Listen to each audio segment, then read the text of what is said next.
수업 나눔 시작하도록 하겠습니다. 우선 질문 1번과 관련하여 잠시 제 수업을 성찰한 뒤 답변하도록 하겠습니다.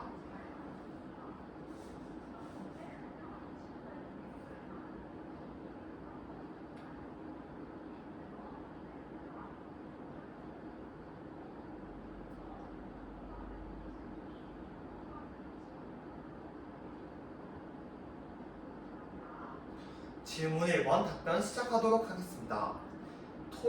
제가 본 수업에서 활용한 토익 방법은 크게 두 가지가 있습니다. 첫째, 회의입니다.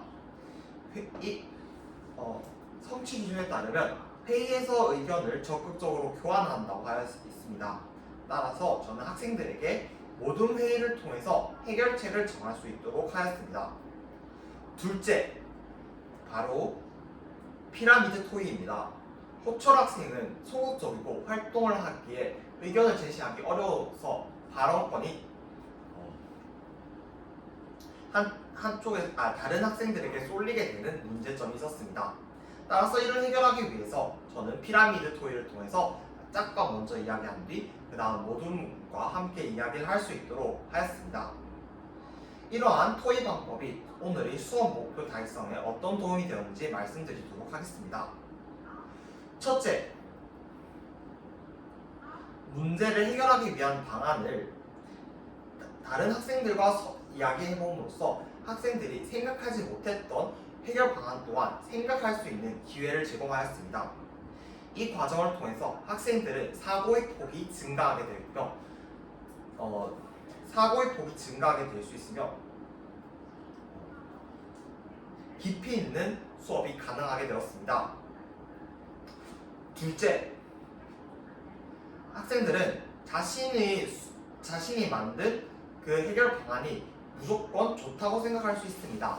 하지만 회의를 통해서 학생들은 오늘의 학습 목표인 고령화 저출산 문제를 해결하기 위한 방안으로서 알맞은지에 대해서 한 번 더 생각할 수 있는 기회를 줍니다. 이 과정을 통해서 자신이 만든 해결책이 효과를 예측해보고 의미 있는 해결책인지 한 번 더 알게 되는 시간을 가지는 동료 평가가 가능합니다. 셋째, 피라미드 토의를 통해서 학생들은 발언권을 골고루 하게 되면서 모든 학생이 한 명도 빠짐없이 저출산 고령화 문제를 해결하기 위한 방안을 토의를 할 수 있게 되었습니다. 이 과정을 통해서 모두몬 모두의 의견을 나눌 수 있게 되며 이 토의를 통해서 학생들은 4명의 가지각색의 저출산 고령화 문제를 해결하기 위한 방안을 생각할 수 있게 됩니다. 이상입니다. 다음으로 질문 2번과 관련하여 잠시 제 수업을 성찰한 뒤 답변하도록 하겠습니다.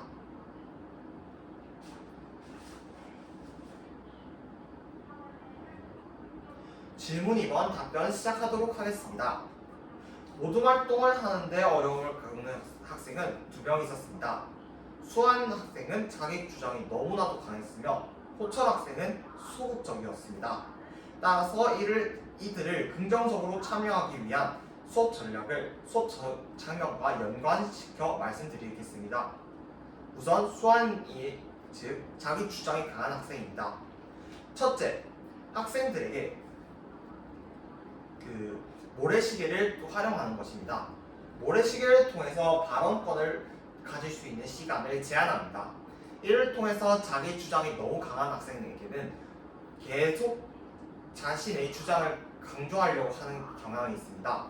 이런 문제를 해결하기 위해서 학생에게 발언권의 시간을 제한함으로써 가장 중요한 부분에 대해서 이야기하고 다른 학생들의 의견을 들음으로써 서로의 의견을 존중할 수 있는 기회를 제공합니다.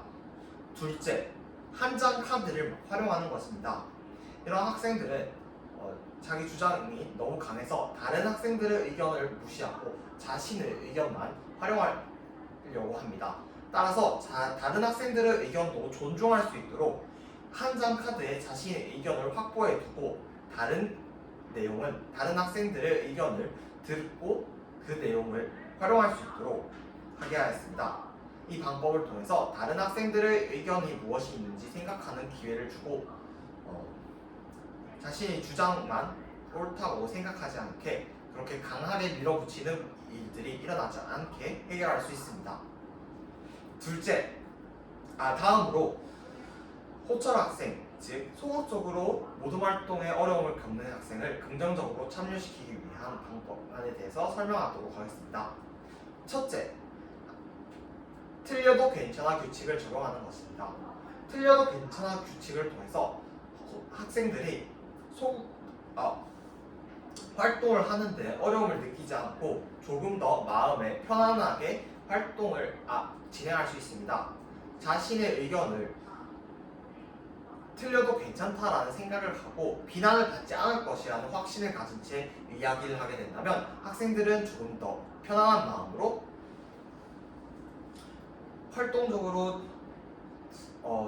활동적으로 수업에 참여할 수 있게 될 것입니다. 둘째, 피라미드 토의를 활용하는 것입니다.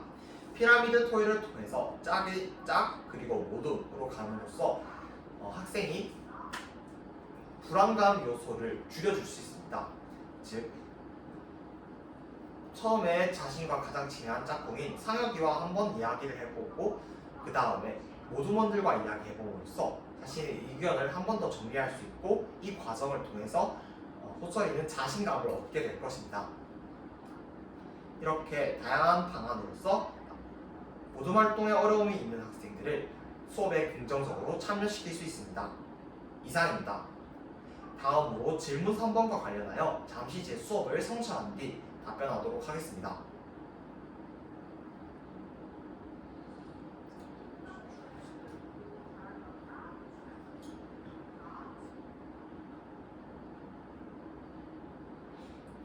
질문 3번 답변 시작하도록 하겠습니다. 저출산 고령화 문제는 현재 학생들에게 와닿기 어려울 수 있습니다. 따라서 이를 학생들에게 와닿을 수 있는 해결 방안을 제시하는 것이 정말 중요하다고 생각합니다. 따라서 저는 저출산과 고령화에 대해서 고령화 문제에 대한 해결 방안을 제시하도록 하겠습니다. 우선 저출산 문제를 해결하기 위한 방안입니다.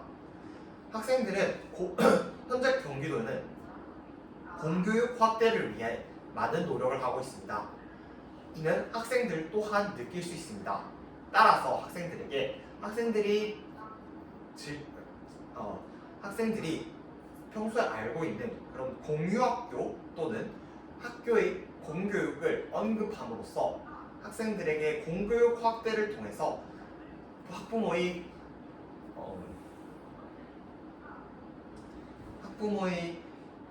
교육에 대한 그런 부담을 줄일 수 있다는 내용을 할 수 있고 이로 인해 저출산 문제를 해결할 수 있다고 이야기하겠습니다.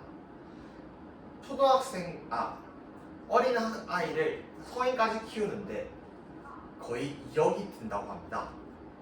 이런 문제를 해결하기 위해서는 공교육의 책임이 중요합니다. 따라서 저는 학생들이 느낄 수 있도록 공유학교와 학교의 다양한 활동을 언급해 줌으로써 공교육의 확대를 통한 교육의 부담을 줄임으로써 저출산 문제를 해결할 수 있다고 이야기하겠습니다. 둘째, 식비 제공을 이야기하겠습니다. 학생들이 가장 와닿을 수 있는 것 중 하나는 음식입니다.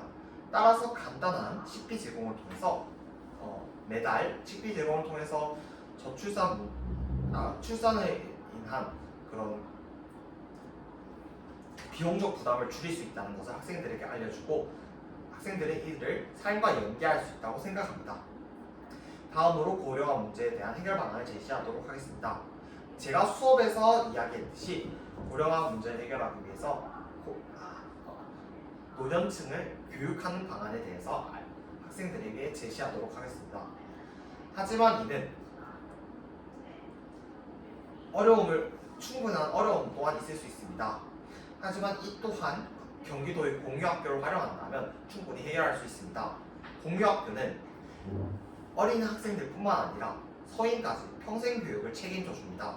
따라서 노년층에게 이런 문제를 해결할 수 있는 것을 학생들에게 이야기해 줌으로써 학생들의 공교육에 대한 신뢰도를 조금 더 향상시킬 수 있고 이를 통해 고령화 문제를 해결할 수 있겠구나라는 인식을 증진시켜 주도록 하겠습니다.